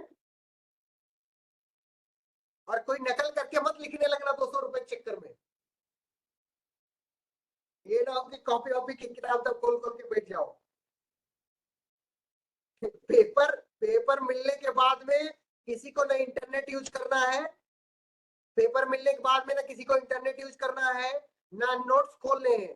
उसके पहले जितना पढ़ना हो पढ़ लो, लेकिन पेपर एक बार ऐसे क्लिक करके खोल लिया आपने, फिर अगर उसके बाद खोलते हो तो पाप पड़ेगा, काम खत्म। बाकी फिर बाद में हमसे मत कहना कि सर जी पाप पड़ा हुआ है, छुड़वा दो पाप। हम नहीं छुड़वा पाएंगे फिर।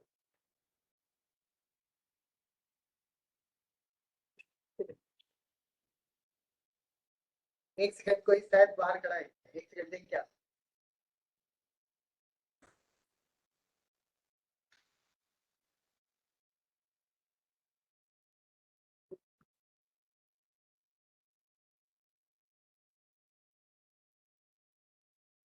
ठीक है, सबको समझ में आ रही है ये वाली बात? आप कहो तो थोड़ा पढ़ भी ले, नहीं तो आज की छुट्टी कर देते हैं, जाकर के सब लोग तैयारी वारी कर लो। Yes sir. कितने लोग चाहते हैं कि तैयारी करने के लिए छुट्टी कर दी जाए? ये लीजिए सर। सब लोग थम्स अप करो, थम्स अप करो, थम्स अप करो, सॉरी हैंड्स अप करो, हैंड्स अप करो।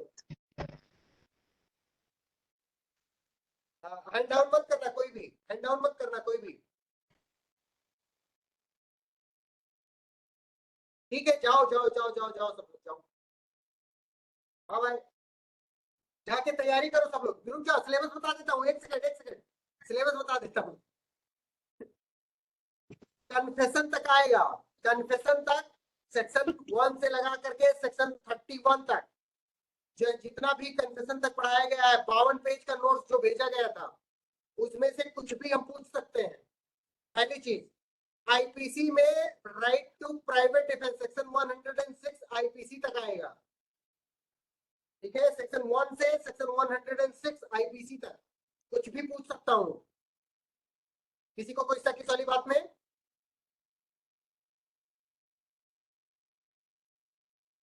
एक सेकंड रुक जाओ, मैं कोई क्वेश्चन पूछता हूँ। सोनाक्षी ये बताओ कि सेक्शन 103 में क्या दिया हुआ है आईपीसी? नहीं मत जाओ, कोई भी मत जाओ। सोनाक्षी बताओ सेक्शन 103 आईपीसी। पन्ना मत पलटो यार, पन्ना पलट रही हो तो।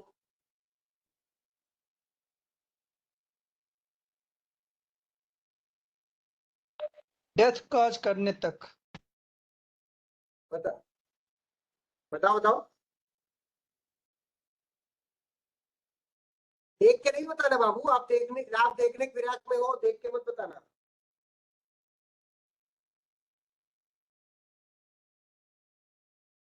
जो नकल करता है पाप पड़ता है उसको।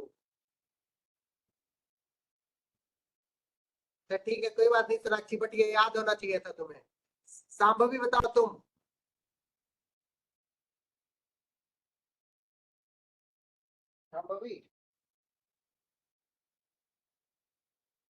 सांभवी मिश्रा बताओ 103 में क्या है IPC? Sambhavi Mishra, am I Audible?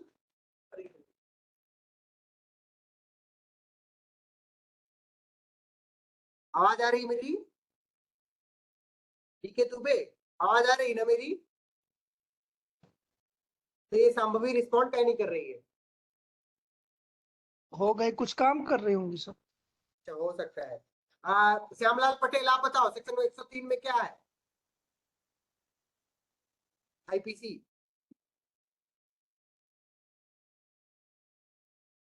Shyamlal Patel.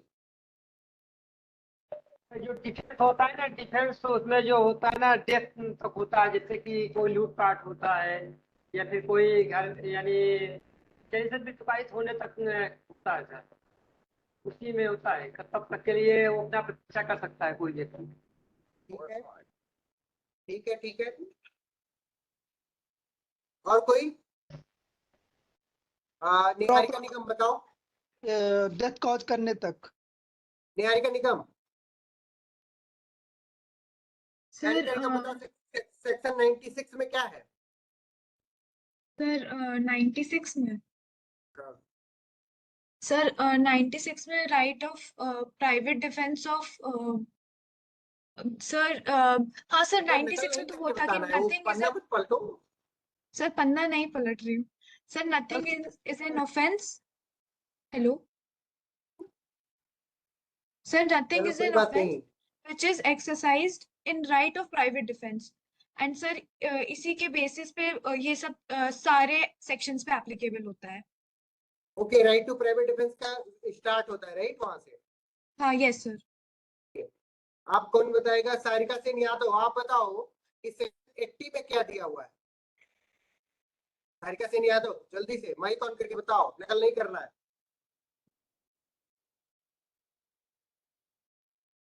Sarika, am I audible? If yes, please respond. और सर ये मुझे अच्छे से याद नहीं है।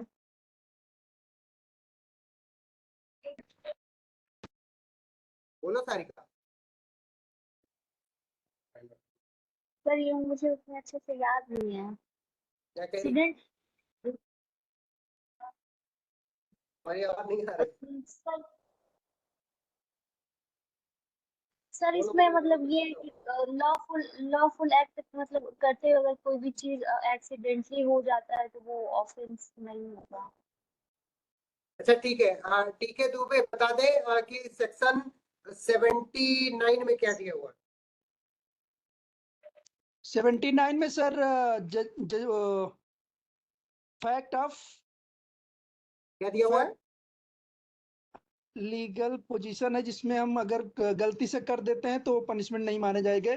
जैसे कोई आर्डर हुआ है जजमेंटल, अगर उसके रिलेट करने को कोई कार्य कर देते हैं तो माना नहीं जा पाएगा कि हम कुछ किए हैं। ठीक है ठीक है ठीक है। शाश्वत त्रिपाठी ये बताइए कि सेक्शन 34 में क्या दिया हुआ है? Section 34 joint liability sir, common intention के बारे में बताया गया। ओके, सोनाक्षी कश्यप आप बताओ कि सेक्शन 76 में क्या दिया हुआ है?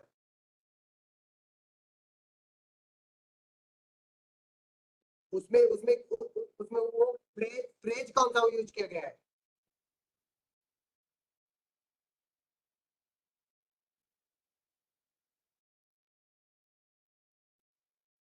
अरे यार सर मिस्टेक ऑफ फैक्ट याद आ गया शब्द।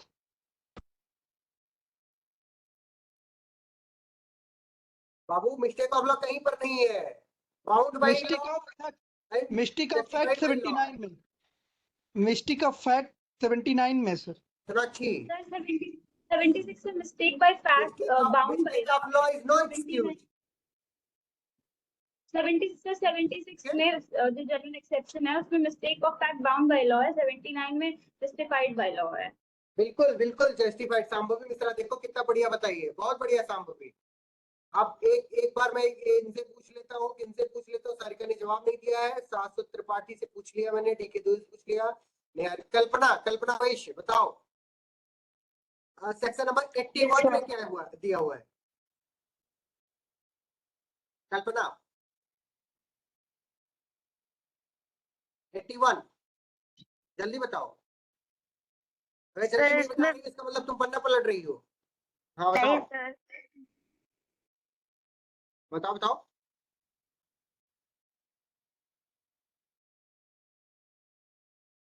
तो तुम्हारी आवाज नहीं आ रही है इसका मतलब तुम नकल कर रही हो। नहीं सर अगर मार्जिनल नोट ना याद हो तब, मुझे तो नहीं याद है। अच्छा ठीक है कोई बात नहीं। अब रिचा राय लास्ट क्वेश्चन बता दे बस, सब लोग जाओ। रिचा राय बताओ सेक्शन 86 में क्या दिया हुआ है?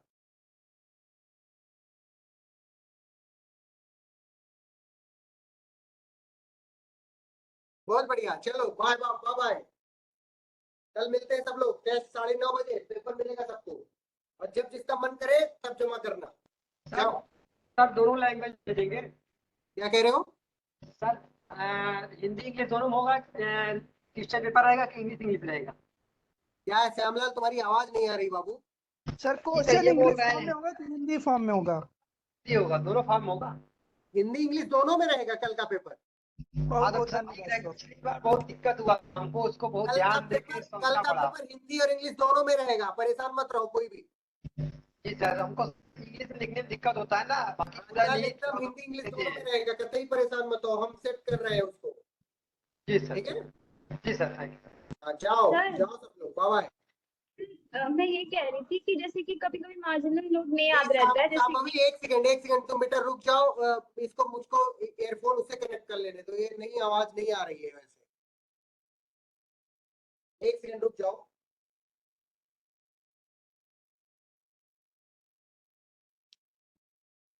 एक सेकंड सब लोग।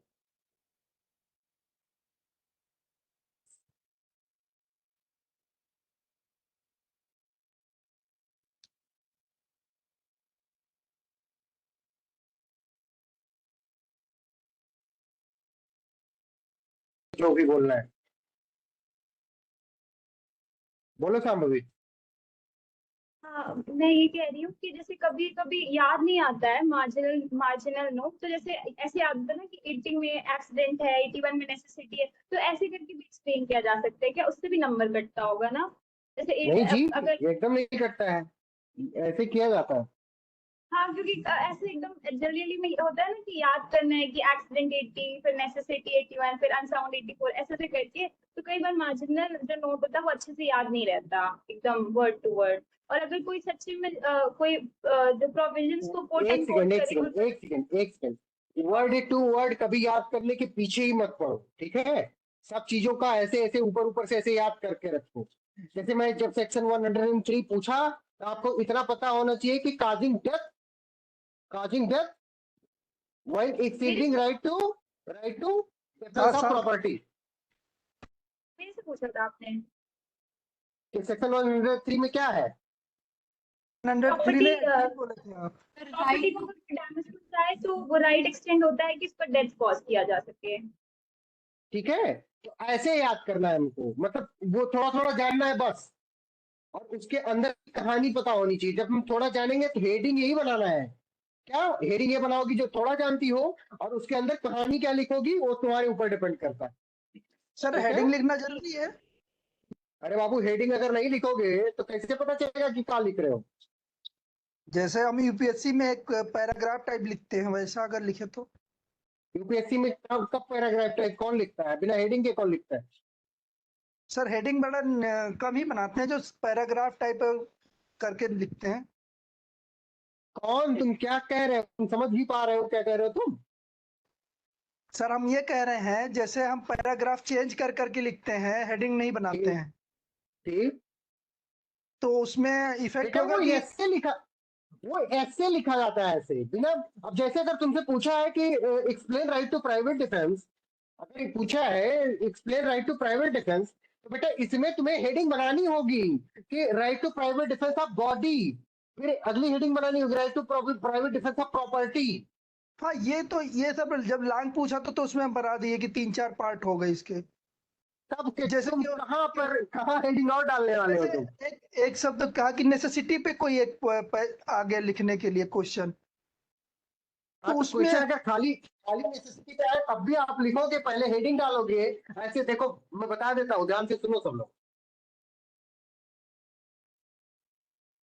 दुबे, ऐसे मान लो कि क्वेश्चन पूछा कि डिफाइन नहीं, discuss about the defence of necessity enshrined under Indian Penal Code और भारतीय न्याय संहिता। ये क्वेश्चन पूछ लिया with relevant case laws and illustrations। Question क्या पूछा? एक बार रिपीट करो शांभवी। नेसेसिटी को एक्सप्लेन करना है with case relevant case laws and illustrations and illustration. अब बेटा ठीक है, तुम्हें ध्यान से सुनो, कैसे आंसर किया करना है। आइडियली पहले आपको डालना है कि डिफेंस ऑफ, हेडिंग बीच में एकदम, पेज ये है, ये पेज है, पेज के बीचों बीच में बड़ी हेडिंग पहले डालेंगे, डिफेंस ऑफ नेसेसिटी। ठीक है, डिफेंस ऑफ नेसेसिटी हेडिंग डाल दिया। फिर उसके बाद में हम यहां से लिखना शुरू करेंगे। कभी भी मतलब पैराग्राफ का पहला वर्ड छोड़ करके यहां से लिखना शुरू करते हैं। ऐसे ऐसे ऐसे लिखते गए, फिर आकर ऐसे ऐसे ऐसे फिर ऐसे ऐसे लिखे। समझ रहे हो सब लोग? अब मान लो कि पैराग्राफ यहाँ खत्म होता है, अब अगला पैराग्राफ भी यहां से नहीं शुरू करना है, यहां से शुरू करना हमेशा। मतलब एक वर्ड छोड़ के, किताब देखे हो ना सब लोग, किताब में एक वर्ड छूटा होता है नहीं होता है। पहली चीज तो ये, जो चीज में पैराग्राफ, अगर बेटा आप पॉइंट वाइज लिख सकते हो, जैसे पॉइंट वाइज लिखना इन द सेंस कि अगर आप डिफरेंस ऑफ नेसेसिटी के इसेंशियल इंग्रेडिएंट जिसे कहते हैं, पढ़ाया होगा राजीव ने, ऐसे पढ़ाया नहीं पढ़ाया है? Yes sir. हाँ, तो आपको क्या करना है कि पहले तो एक पैराग्राफ में बता देना है ऊपर ऊपर से, फिर हेडिंग डालना है, नई हेडिंग, फिर नई हेडिंग डालना है। यहाँ पे देखो, ध्यान से देखो सब लोग, बहुत जरूरी चीज है ये। सब हेडिंग होगी, यहाँ पे डालोगे क्या, इसेंशियल्स ऑफ नेसेसिटी, ठीक है। नंबर 1, नंबर 2, नंबर 3, नंबर 4, समझ रहे हो सब लोग? अब क्या करोगे, इस इसेंशियल को एक एक पकड़ के, एक एक पकड़ोगे और उस इसेंशियल को फिर नंबर 1 डाल करके इसेंशियल को नंबर 1 लिखोगे ऐसे बीच में, और फिर क्या करोगे, इसको खूब एक्सप्लेन करोगे जितना भी जानते हो। इसके बीच में अगर केस लॉ आता है तो केस लॉ लिखा, मान लो कि आता है A versus B, A versus B, ये लिखा आपने, फिर ए वर्सेस बी को ऐसे बीच में ऐसे गोला टिक कर देना, क्योंकि वहां पे तो आप हाइलाइटर लेके जाओगे नहीं हाईलाइट करने। आप क्या करोगे, इसको बॉक्स में बनाकर लिखोगे। अगर बॉक्स नहीं बना पाते हो तो आप अंडरलाइन करोगे, ठीक है। प्रोविजन नंबर हमेशा लिखते रहोगे। डिफरेंस ऑफ नेसेसिटी लिखा, फिर यहाँ पे क्या लिखोगे कि difference of necessity is enshrined under section 81 of Indian Penal Code. समझ रहे हो सब लोग? भारतीय न्याय संहिता में किसमें आएगा, 81 में से 62 घटा दो,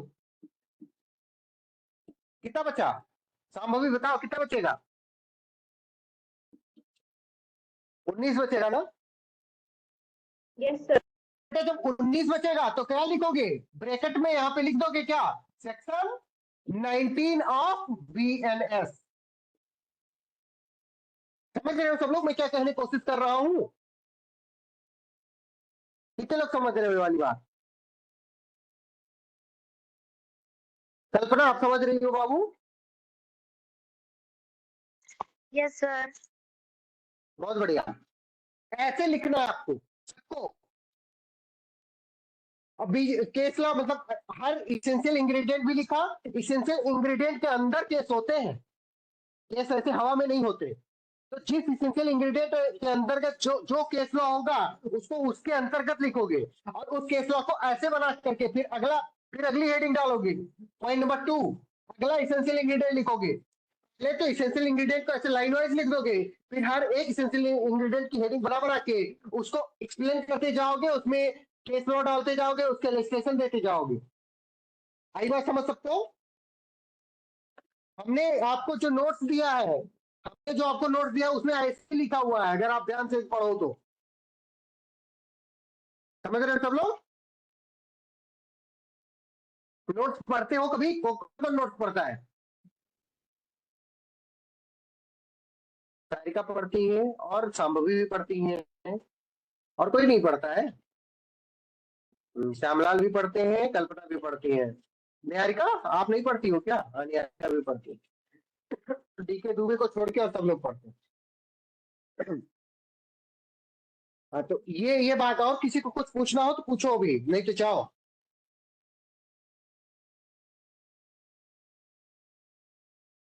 सर जैसे आपने बोला एसेंशियल्स के बीच में केस लॉस डालने हैं, तो नेसेसिटी के एसेंशियल में वो जो क्या कौन सा case, R versus Dudley and Stephen वाला, डडली एंड स्टीफन का केस है, ठीक है।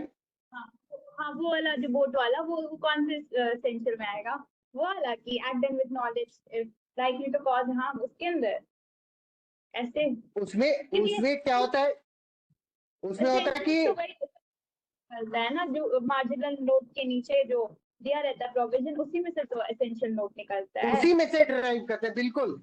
उसमें R versus Dudley and Stephen वाले केस में बेटा क्या एसेंशियल इंग्रेडिएंट होगा, वो मतलब किस एसेंशियल इंग्रेडिएंट उसमें होता है ना, नेसेसिटी होती है कि in order to avoid greater harm causing lesser harm, यही होता है ना? हाँ। तो बेटा उसका जो ये वाला एसेंशियल इंग्रेडिएंट होगा कि in order to avoid greater harm causing lesser harm, ये एक एसेंशियल इंग्रेडिएंट है उसमें।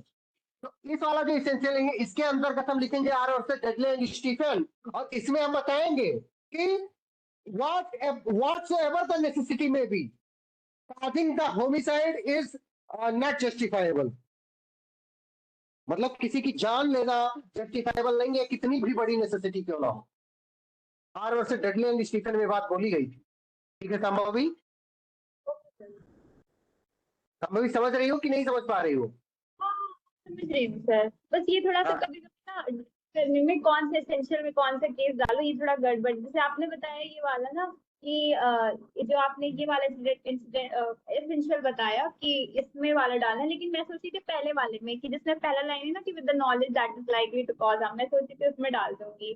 जब आपने बोला कि एसेंशियल्स के बीच बीच में केसेस डालने हैं तब नहीं, वो नहीं, सही रहता है। देखो मैं ये आइडियल केस सिनेरियो बताया हूँ, आइडियल केस जो हम लोग करते हैं, ठीक है। हाँ। लेकिन अगर आप ये नहीं कर पाती हो तो क्या करना है, ध्यान से सुनो।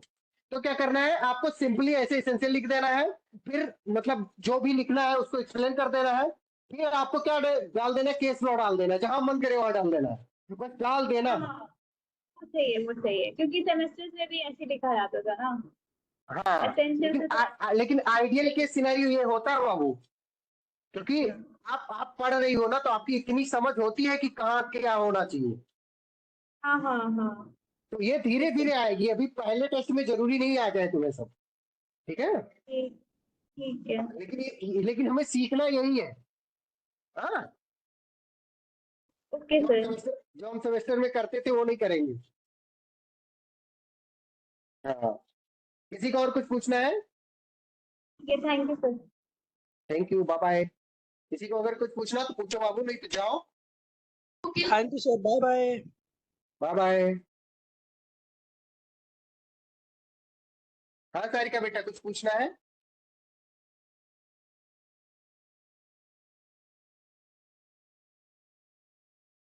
क्या Rajiv Ranjan Singh, happy birthday, class खत्म हो गई तब आए हो तुम।